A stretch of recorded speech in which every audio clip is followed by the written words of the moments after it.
Hi, I'm Dr. Richard Roxburgh. I'm a neurologist in Auckland, New Zealand. I'm talking to you about a paper that was recently accepted into Brain regarding a novel RFC1 gene repeat expansion in New Zealand and Cook Island Māori with CANVAS. CANVAS is a late-onset neurological disease characterized by the clinical triad of cerebellar ataxia, sensory neuronopathy, and vestibular failure. Neurologists in New Zealand had diagnosed 28 patients with CANVAS clinically. 15 were Caucasian and 13 were Māori or Cook Island Māori. We had been working with Professor Nigel Lang's group at the Harry Perkins Institute in Perth to try and find the causative gene. Hi, I'm Dr. Sarah Beecroft. I'm a researcher here at Harry Perkins Institute of Medical Research in Perth, Australia. In 2018, a group from Queen Square, London, led by Professors Henry Holden and Mary Riley, and spearheaded by Dr. Andrea Cortese, discovered the genetic cause of CANVAS, a repeat expansion in intron 2 of the gene RFC1. They also showed that in a UK cohort, the carrier frequency was 0.7%, which is very high for a late-onset ataxia.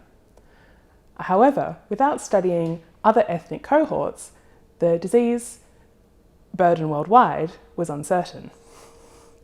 From Perth, we collaborated with the Queen Square group, and I travelled to London to test the New Zealand samples in their lab.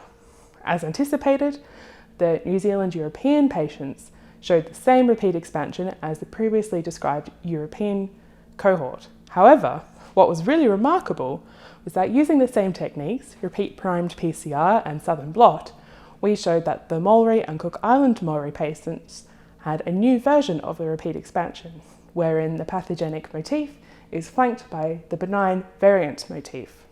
By examining the flanking markers, we saw that this founding event occurred in an ancestor of the present-day Māori and Cook Island Māori, and this occurred around the time of settlement of New Zealand, which is approximately 1400 AD.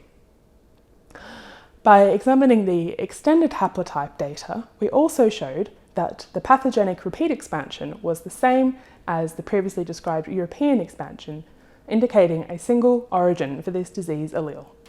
We studied our Māori and Cook Island Māori patients' phenotype in detail and found that generally their disease was much the same as in our New Zealand European patients and in the published literature. We noted that some of both our Māori and our European patients had REM sleep behavior disorder, which we describe as a feature of the disease in this paper for the first time. We also saw one Māori individual who had very early onset disease, below the age of 10, which we also describe in the paper.